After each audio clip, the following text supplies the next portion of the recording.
Vamos a empezar nuestra sesión de esta noche. ¿Qué les parece si oramos antes de empezar? Vamos, acompáñenme por favor en una oración. ¿Qué tal, Rocío? ¿Cómo estás? Querido Padre, te damos gracias por este tiempo, gracias por oportunidad que nos das de estar juntos, de estar reunidos a través de este medio. Te pido que nos acompañes, te pido que nos permitas poder seguir, continuar aprendiendo de tu palabra, que nos siga inspirando, que nos siga impactando, que podamos seguir aprendiendo de ella, pero principalmente poder ver cómo la podemos aplicar en nuestra vida. Te damos gracias, te doy gracias, Señor, por cada persona que se ha conectado, por aquellos que se van a conectar también, pedirte todos estén eh, que todos estén bien, Señor. Yo sé que este momento que estamos atravesando, de hecho, afecta a todos, pero te pedimos que estés cuidando de cada uno y de sus familias. En el nombre de Jesús te oramos. Amén. Amén. Bueno, ¿qué tal, Alfonso? Buenas noches. Percy, bienvenido, buenas noches. Bueno, empecemos entonces. El día de ayer iniciamos el estudio de la Carta a los Romanos, hicimos una introducción y luego profundizamos juntos el capítulo 1. El día de hoy vamos a empezar en el capítulo 2. A manera de refresco, recordemos que el día de ayer Pablo inicia la carta a los romanos saludando a los discípulos de la iglesia de Roma. Les expresa el deseo que él tenía de poder visitarlos por fin, por primera vez, dado que hasta ese momento Pablo no había tenido la oportunidad, aunque había intentado muchas veces, no había tenido la oportunidad de poder visitar a la iglesia de Roma, y les expresa que tenía el deseo de poder ir y de poder impartir, dice, alguna enseñanza espiritual, pero además también de recoger una cosecha espiritual de entre ellos, ¿no? El deseo, Pablo expresa que tenía o que estaba muy ansioso de ir y predicar el Evangelio a la iglesia en Roma. Entonces, luego de eso, Pablo introduce lo que viene a ser el tema principal de la carta a los romanos. Esto es el Evangelio, ¿no? La presentación del Evangelio como poder de Dios, ¿no? Poder, palabra griega, dunamis, la misma palabra que utilizamos para dinamita, ¿no? Dice el Evangelio es el poder de Dios que puede mover a una persona de estar perdido hacia la salvación.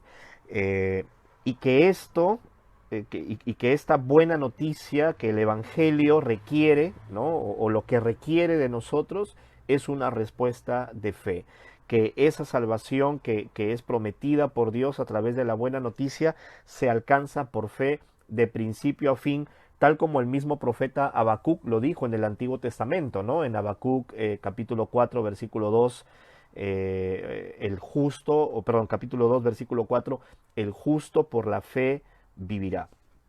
Luego de eso, Pablo entra, digamos, de lleno a hablar acerca de la naturaleza tanto de judíos como no judíos, que eran obviamente los dos grupos en los que se podía clasificar la conformación de la iglesia de Roma. Eh, para nosotros una buena clasificación, más que judíos o no judíos, porque obviamente nosotros todos somos no judíos, habíamos hablado ayer, sería como de religiosos y no religiosos.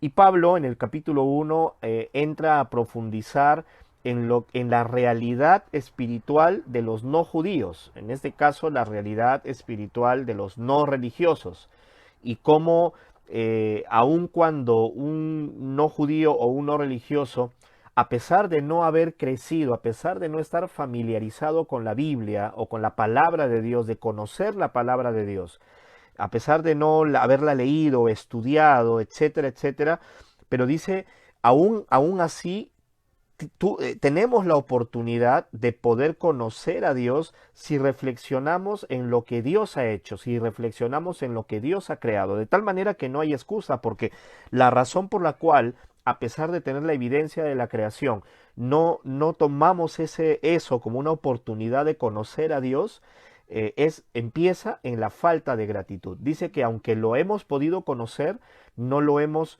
honrado a Dios, no hemos tenido gratitud con Dios, y que a raíz de eso Dios nos ha abandonado, y el hombre, el ser humano, no judío, no religioso, entra en una espiral de decadencia o de degradación moral que lo lleva cada vez más en una vorágine hacia el pecado, ¿no? Y Pablo empieza incluso a describir la vida en el pecado, ¿no? Y nos habla acerca de los perversos pensamientos, de la injusticia, de la avaricia, de los asesinatos, de los chismes, de la vanidad, del orgullo, etcétera, etcétera, y cómo eso es una muestra de dónde está parado una persona, de cuánto se ha alejado de Dios debido al pecado en su vida. Eso es básicamente lo que vimos ayer en el capítulo 1 de Romanos, y el día de hoy vamos a entrar al capítulo 2. Pablo lo que va a hacer ahora es se va a mover de la descripción del pueblo no judío o no religioso. Ahora nos va a hablar de la pecaminosidad del pueblo judío o del pueblo religioso. Ahora, es importante tener claro que ser religioso no es lo mismo que ser espiritual, no es lo mismo que ser recto, no es lo mismo que ser justo. Probablemente si hablamos de religiosidad o de un religioso, como decíamos ayer, hablamos de una persona que ha crecido dentro de una religión, cualquiera que ésta sea, buscando de alguna forma practicarla, buscando de alguna manera, vamos a decir, seguir las normas o preceptos, ideas que esta religión le plantee. Imagina un religioso, imagínate a un judío, un judío cristiano incluso. Imagínate a un judío cristiano de la iglesia de Roma que está escuchando lo que Pablo está escribiendo en el capítulo 1 de Romanos. Esa que pasó atrás fue Ana Beatriz. Cierra la puerta, por favor. Alan. Son cosas que pasan en vivo. Entonces, perdonen un momentito. Cierra la puerta. Ok, ya estamos aquí. ¿En qué estábamos? Ok. Imaginen a un judío, ¿no? O un religioso, está sentado en la iglesia de Roma, en la reunión de la iglesia de Roma, en el servicio con los hermanos en la iglesia de Roma, y este cristiano judío está ahí sentado y está escuchando que están leyendo, están empezando a leer la carta que Pablo les ha escrito, la carta que Pablo les ha enviado desde Corinto. Y entonces empieza a escuchar esta primera parte y está escuchando que Pablo está describiendo la vida del no judío porque, digamos, que creció sin la ley y cómo aún así no decidió honrar a Dios ni darle gracias a Dios y lo que su vida, lo que eso le trajo a su vida. E imaginamos que un religioso, este cristiano judío, está sentado y está como de acuerdo, ¿no? Como escuchando la carta y diciendo, ajá, sí, es verdad, esa es la vida de esta gente por no tener la palabra de Dios, esa es la vida de esta gente por no tener la ley, por no crecer con la ley. Es como que estaría muy de acuerdo un religioso con todo lo que Pablo está diciendo. Pero ahora Pablo va a hablar también de la pecaminosidad de los religiosos.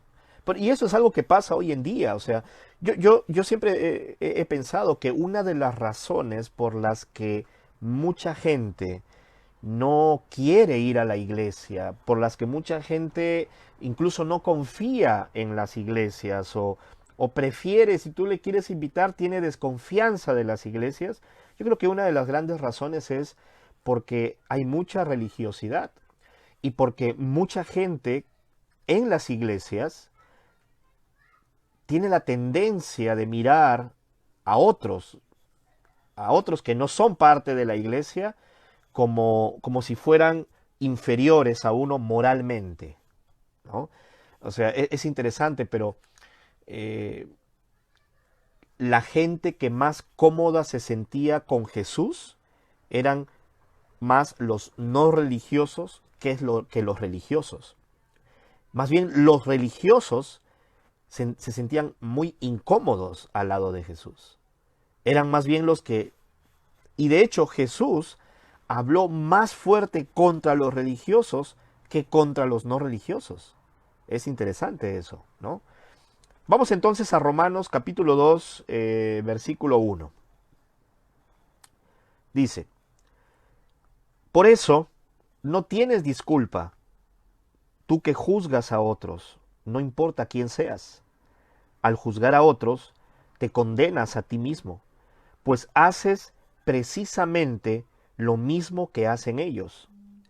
Pero sabemos que Dios juzga conforme a la verdad, cuando condena a los que así se portan.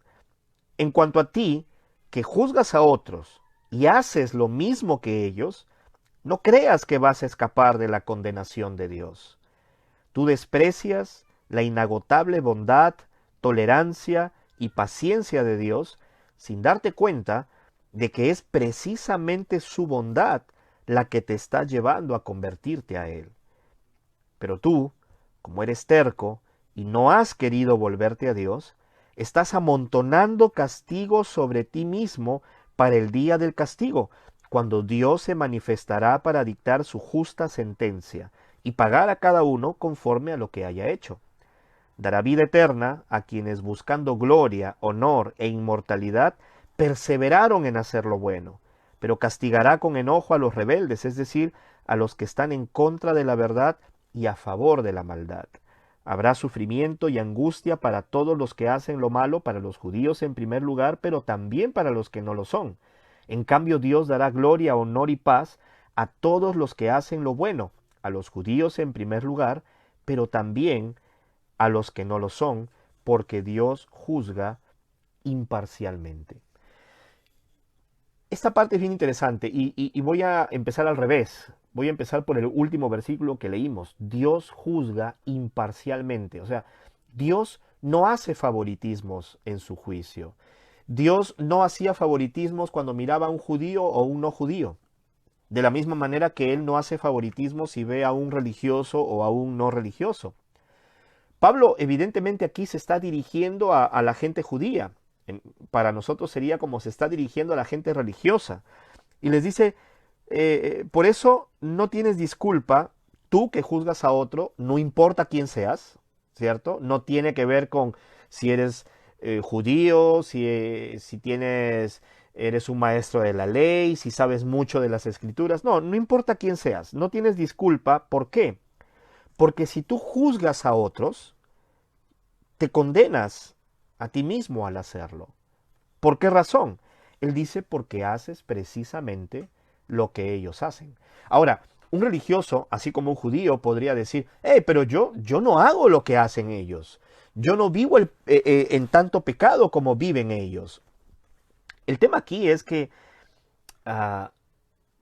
un error muy grande que cometieron los judíos es que ellos igualaron las bendiciones físicas con aprobación de Dios. Ellos pensaban, si Dios nos bendice a nosotros, nos da cosecha, nos da de comer, nos hace prosperar, entonces eso debe significar que nos está aprobando. Pero eso no es cierto, ¿no? La Biblia habla muy extensamente de que Dios es paciente, de que Dios hace que llueva sobre buenos y malos. Incluso, ¿no? Dice que aún nosotros, si aún nosotros siendo malos les damos cosas buenas a nuestros hijos, ¿cuánto más Dios dará? Entonces, lo que vemos en esto, o por qué esto viene a colación, es porque los judíos tenían una errónea seguridad de estar bien con Dios por el hecho de ser judíos, por su condición de judíos. Entonces ellos sentían que si nosotros somos parte del pueblo escogido, nosotros ya estamos bien con Dios. Además conocemos la palabra de Dios y además tratamos de cumplir la ley. El problema era, y Jesús mismo lo dice en el Sermón del Monte, que el cumplimiento de la ley que ellos daban era insuficiente. Solo recordemos 3 cosas que Jesús les dice en el Sermón del Monte. Les dice, ustedes escucharon que se dijo, no cometan adulterio. Pero yo les digo que si uno mira con deseo a una mujer, ya cometió adulterio con ella en su corazón. Luego les dice, también escucharon, no matarás, pero yo les digo que cualquiera que odie a su hermano, ¿no?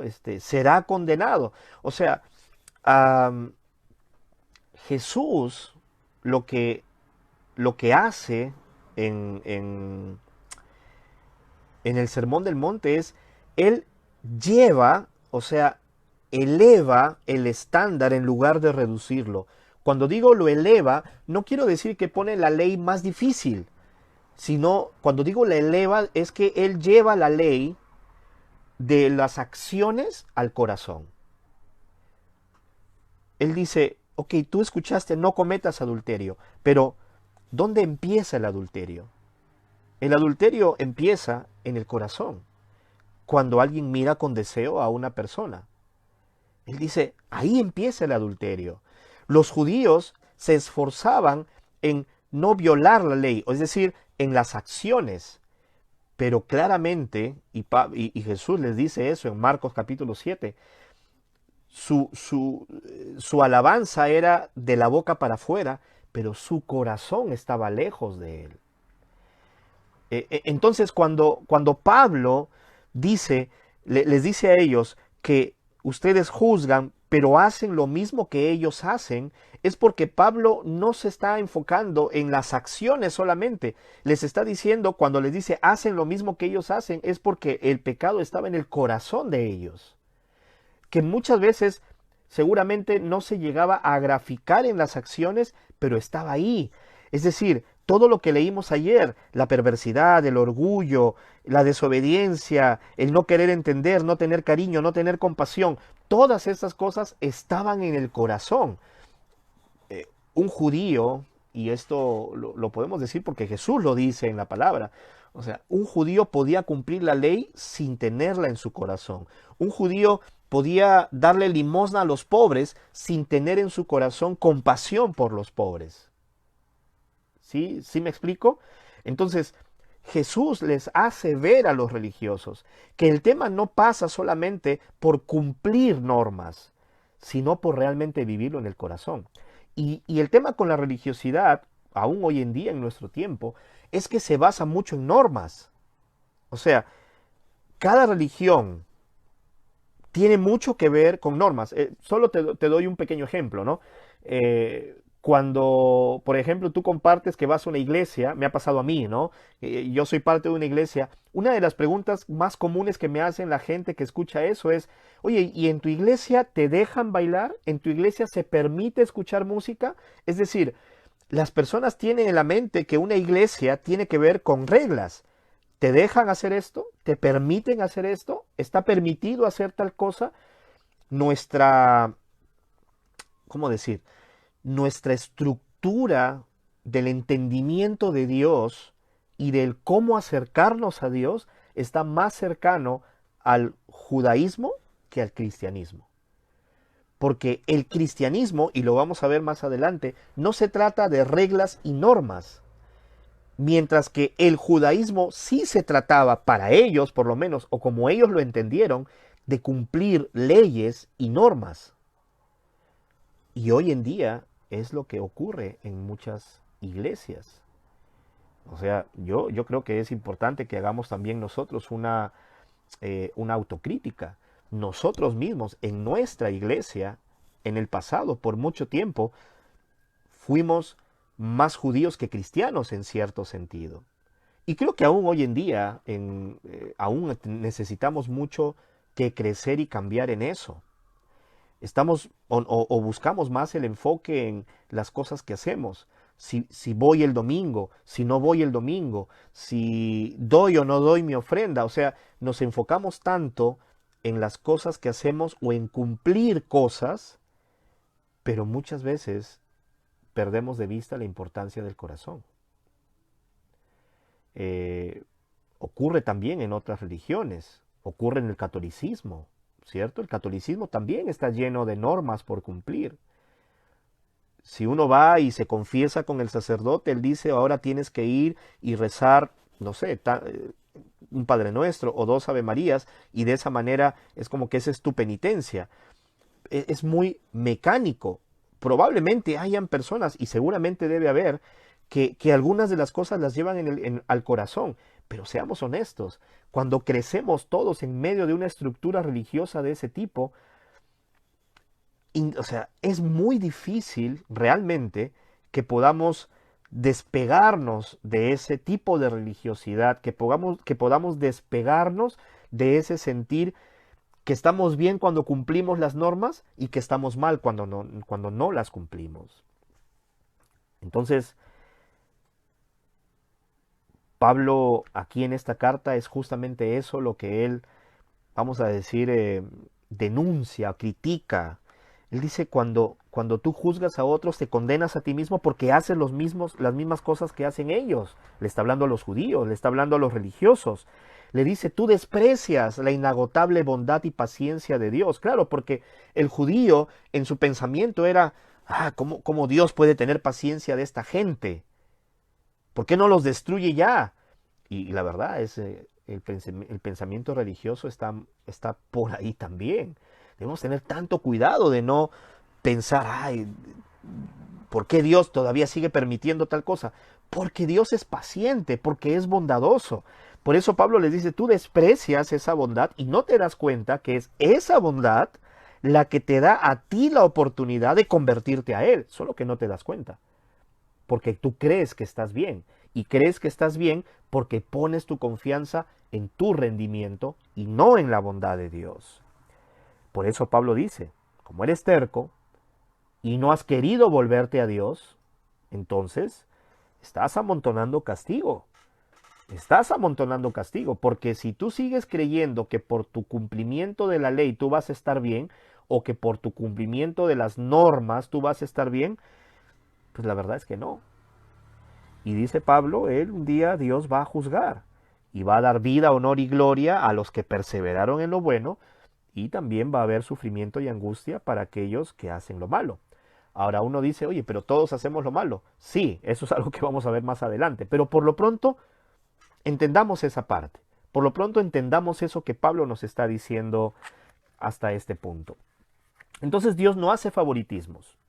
Judíos o no judíos, religiosos o no religiosos, necesitan de Dios y Dios juzga imparcialmente. Continuemos leyendo entonces versículo 12. Me dicen que se fue la señal. No sé si a todos les ha pasado. Por favor, si en los comentarios pueden ir compartiendo. Espero que no.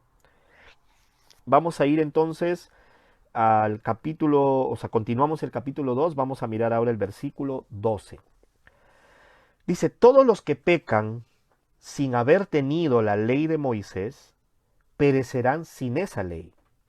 Y los que pecan a pesar de tener la ley de Moisés, por medio de esa misma ley serán juzgados. Pues no son justos ante Dios los que solamente oyen la ley, sino los que la obedecen. Porque cuando los que no son judíos, ni tienen la ley, hacen por naturaleza lo que la ley manda, ellos mismos son su propia ley.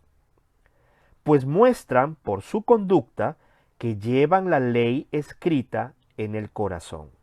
Su propia conciencia lo comprueba y sus propios pensamientos los acusarán o los defenderán el día en que Dios juzgará los secretos de todos por medio de Cristo Jesús, conforme al Evangelio que yo anuncio. Fíjense, esta parte, ok, me dicen que todo bien, gracias. Esta parte es bien interesante. Pablo dice, hay gente que peca teniendo la ley y había gente que pecaba no teniendo la ley. ¿De acuerdo? Ahora, para nosotros, ¿no? Si hablamos de religiosos y no religiosos, varios de nosotros o todos nosotros, muchos hemos pecado conociendo las escrituras y algunos han pecado no conociendo las escrituras. Yo, por ejemplo, hasta mis 18 años en que empecé a estudiar la Biblia, yo era alguien que había pecado sin haber conocido las escrituras. Tal vez alguien que sus padres eran cristianos y conocían las escrituras, pecaron conociendo las escrituras. ¿Ok? Pablo dice, los que pecan sin haber tenido la ley, igual perecerán sin esa ley. Es decir, yo no podría decir, bueno, a mí no me pueden condenar porque yo pequé, pero yo no sabía que estas cosas eran pecado, porque nunca nadie me enseñó la Biblia. Eso no puede ser una justificación esa no es una justificación que ni yo ni nadie pueda dar. ¿Por qué razón? Pablo explica. Él dice, porque cuando los que no son judíos, o en todo caso, los que no son religiosos, ni tienen la ley, ni tienen la palabra de Dios, hacen por naturaleza lo que la ley manda, ellos mismos son su propia ley, porque muestran por su conducta que tienen la ley escrita en el corazón y su conciencia lo comprueba y sus pensamientos los van a acusar o los van a defender el día en que Dios juzgue. Y eso es una realidad. Yo no conocía la palabra de Dios, pero yo sí tengo claro, no me acuerdo qué edad, pero desde, no sé, tal vez 7, 8, 9 años, yo podía, sin haber leído la palabra de Dios, tener conciencia de lo que era bueno y lo que era malo. Es decir, yo sin haber leído la Biblia sabía que robar estaba mal, sabía que odiar estaba mal, sabía que matar estaba mal, sabía que insultar estaba mal, sabía que desobedecer a mis padres estaba mal. ¿Me explico? Sin leer la Biblia, mi conciencia me indicaba, me decía que algo es bueno y que algo es malo. Caín, por ejemplo, el hermano de Abel, ¿no? Si nos vamos hasta el Génesis, cuando Caín mata a Abel, no había ninguna ley, no había ninguna ley de parte de Dios que indicara que estaba mal matar. Pero la conciencia de Caín le indicaba que eso estaba mal. Por eso lo lleva con engaños a un lugar y por eso trata de hacerse el que no hizo nada. Porque su conciencia le hacía ver que había hecho mal. Entonces, sin ley, sin conocer la palabra de Dios, nuestra conciencia nos indica lo bueno y lo malo. Entonces, si nosotros, sabiendo por nuestra conciencia o entendiendo en nuestra conciencia que algo es malo y aún así lo hacemos, dice la Biblia, nuestros pensamientos, nuestra propia conciencia, o nos va a acusar o nos va a defender el día en que Dios juzgue. ¿De acuerdo? Por otro lado, dice, los que pecan a pesar de tener la ley, por esa misma ley serán juzgados. Es decir, el religioso, vamos a decir, o aquel que sí tenía la ley de Moisés, o aquel que sí conoce la palabra de Dios, y aún así peca, pues esa misma palabra lo va a juzgar. Ahí ya con mucha, o sea, es la misma situación, porque sabía igual qué era lo bueno y qué era lo malo, porque lo había visto en la palabra de Dios, y aún así elegía lo malo. ¿De acuerdo? Espero que esa parte quede clara. El evangelio que anunciaba Pablo decía justamente que iba a haber un día en el que Dios iba a juzgar los secretos, lo profundo del corazón a través de Cristo. Seguimos leyendo. Versículo 17. Tú te llamas judío, confías en la ley de Moisés y estás orgulloso de tu Dios. Conoces su voluntad y la ley te enseña a escoger lo mejor. Estás convencido de que puedes guiar a los ciegos y alumbrar a los que andan en la oscuridad, de que puedes instruir a los ignorantes y orientar a los sencillos, ya que en la ley tienes la regla del conocimiento y de la verdad. Wow, de pronto el judío estaba ahí escuchando esto y cada vez que iba hablando Pablo se iba hinchando más su pecho, ¿no? Tú te llamas judío, confías en la ley, estás orgulloso de tu Dios, conoces su voluntad, la ley te enseña a escoger lo mejor, estás convencido, eres guía de los ciegos, alumbras a los que están en la oscuridad, instructor de los ignorantes, orientador de los sencillos.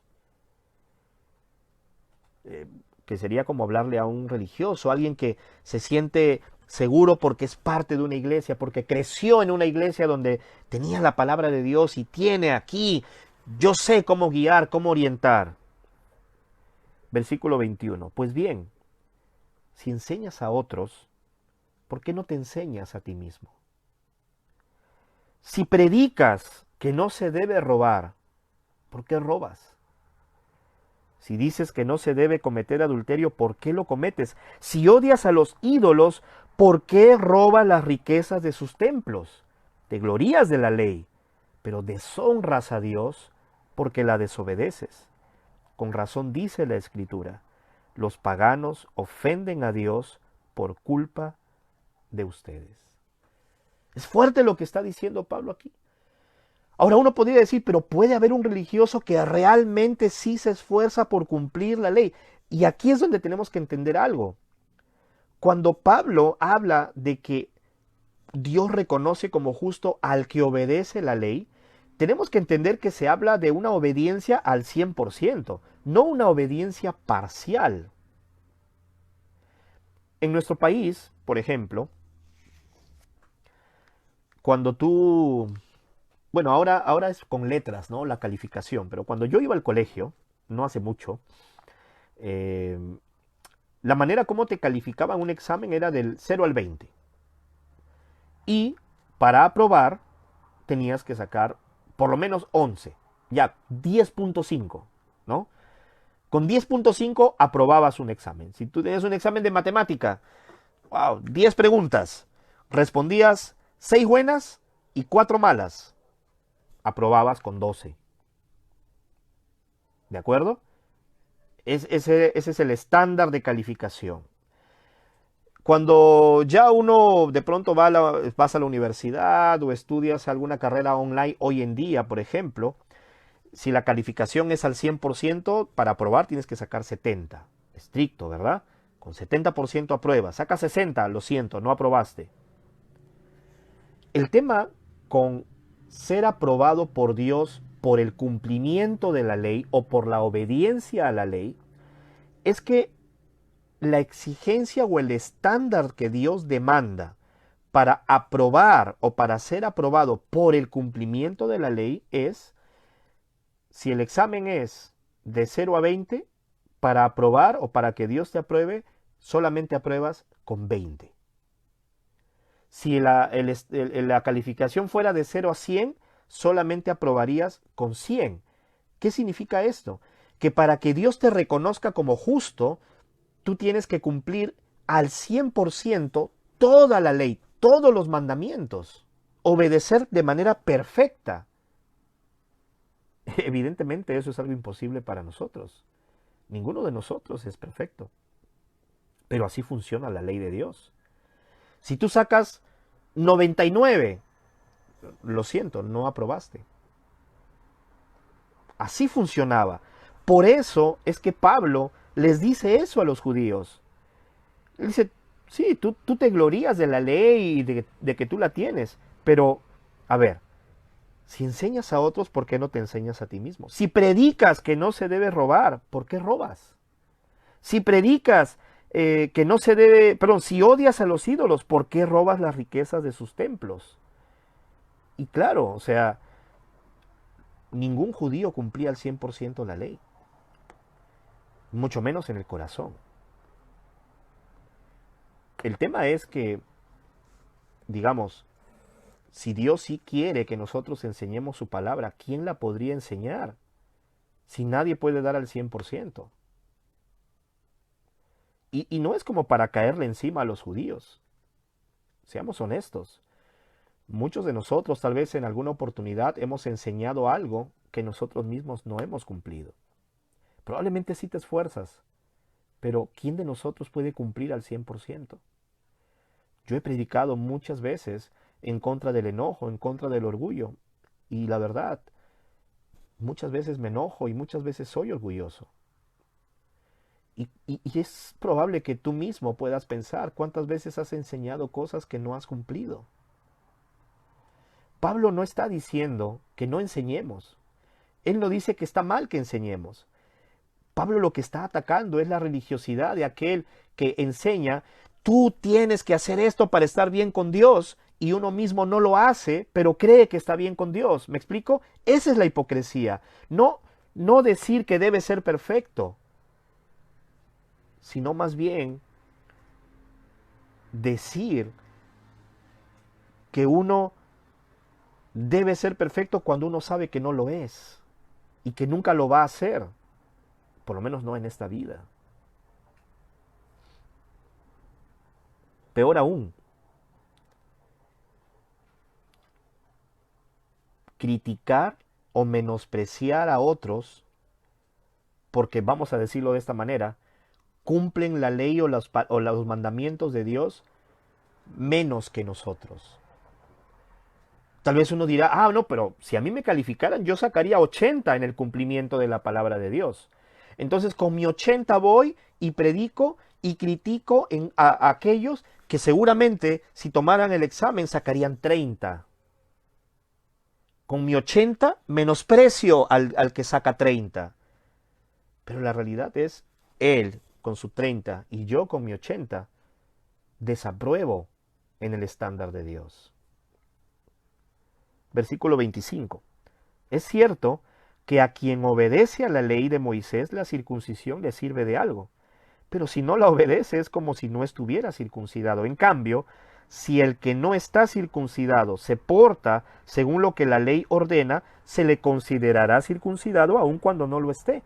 El que obedece a la ley, aunque no esté circuncidado en su cuerpo, juzgará a aquel que a pesar de tener la ley y de estar circuncidado, no la obedece. Porque ser judío no es serlo solamente por fuera, y estar circuncidado no es estarlo solamente por fuera en el cuerpo. El verdadero judío lo es interiormente, y el estar circuncidado es cosa del corazón. No depende de reglas escritas, sino del espíritu. El que es así resulta aprobado, no por los hombres, sino por Dios. ¿Ven esta última parte? Pablo está diciendo la circuncisión al que obedece la ley le sirve. Al que obedece, acuérdate de esto, cuando Pablo dice al que obedece la ley se refiere al que obedece al 100%. Obviamente él lo está planteando en la teoría, en la práctica no existe alguien así. Pero en la teoría, la circuncisión le sirve al que obedece la ley al 100%. Al que no la obedece es como si no estuviera circuncidado, aunque lo esté en el cuerpo. Es como nos enseña Pablo que no se trata de confiar en las cosas externas.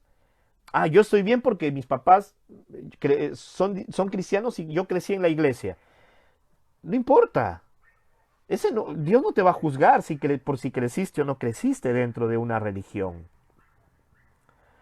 Dice, en cambio, si el que no está circuncidado se porta según lo que la ley ordena, se le considerará circuncidado aun cuando no lo esté. De nuevo, eso es la teoría. Nadie lo puede hacer. Pero Pablo lo que quiere es hacerle ver claramente a los judíos, mira, amigo judío, no se trata aquí de que seas judío o de que estés circuncidado. Esto se trata de, si quieres hablar de la ley, es el que la cumple va a estar aprobado por Dios aunque no esté circuncidado. ¿Ok? Y por otro lado, si tú estás circuncidado pero no la cumples, es como si no lo estuvieras. Así que aquí la ley ya no tiene lugar, no tiene sentido, no tiene cabida. Pablo dice, ser judío no es serlo solo por fuera, ni estar circuncidado por fuera. Dice, el verdadero judío lo es interiormente. Y aquí Pablo nos dice algo que va a ser vital para todo lo que viene. Que todo esto no depende de reglas escritas. ¿Ok? No depende de reglas, ni de normas, ni de religiosidad. Depende del Espíritu. Y además dice que el que se aferra entonces ya no a las reglas, sino al Espíritu, ese resulta aprobado. No por los hombres, sino por Dios. ¿Por qué no por los hombres? Porque los hombres cuando lo vean, sí van a ver fallas en él. Y probablemente no lo aprobarán. Pero Dios, cuando ve en alguien su espíritu, lo va a aprobar. Y mañana o pasado mañana que mañana cuando estudiemos el capítulo 3 vamos a entender por qué Dios lo aprueba aun si no es perfecto, aun si no saca 100. ¿Cómo así aquel que no saca 100 puede aprobar? Porque en todo caso, todavía no, o sea, estamos hablando del Evangelio, pero todavía aún lo de hoy no son tan buenas noticias, ¿no? Porque lo que estamos diciendo es, tú quieres que Dios te apruebe por los mandamientos, por el cumplimiento de los mandamientos, pues tienes que ser perfecto y cumplirlo al 100%. Qué mala noticia, porque ninguno de nosotros puede. No sé, yo no puedo. Si alguien que está conectado, puede decir que puede ser aprobado por cumplir los mandamientos de Dios al 100%, puede levantar la manito aquí en los comentarios y le invito un ceviche. Nadie puede, porque nadie es perfecto. Entonces, hasta ahí todavía son malas noticias. Lo que Pablo está diciendo es, amigos, ninguno de nosotros puede aprobar y ser recibido por Dios. Ninguno. Nadie puede. Un poco para, digamos, sustentar de manera más firme lo que les dije hace un momento, esto de que para ser aprobado por la ley se necesita cumplirla al 100%, ¿no? Les comparto esta escritura que lo sustenta. En Santiago,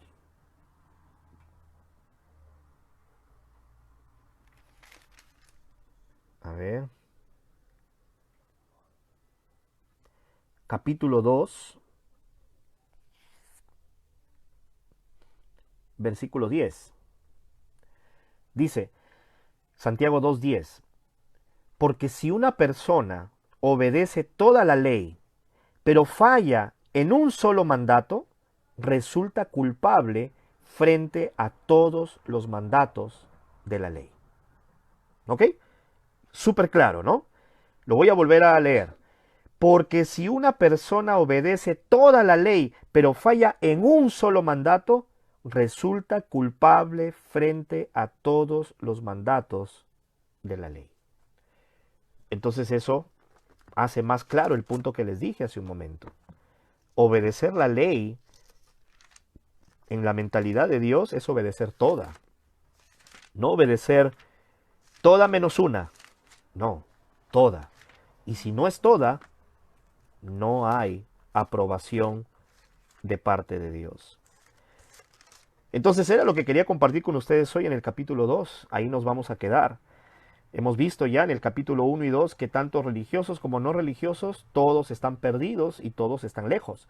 Mañana en el capítulo 3 vamos a ver cómo Pablo nos reafirma esta conclusión a la cual que les estoy compartiendo, pero mañana también Pablo va a empezarnos a decir entonces cuál es esa buena noticia, que sí podemos alcanzar la salvación. Solos no. La buena noticia es, Pablo nos la va a contar, cómo así, siendo incapaces de ser perfectos, podemos alcanzar esa salvación. Gracias a todos por su atención.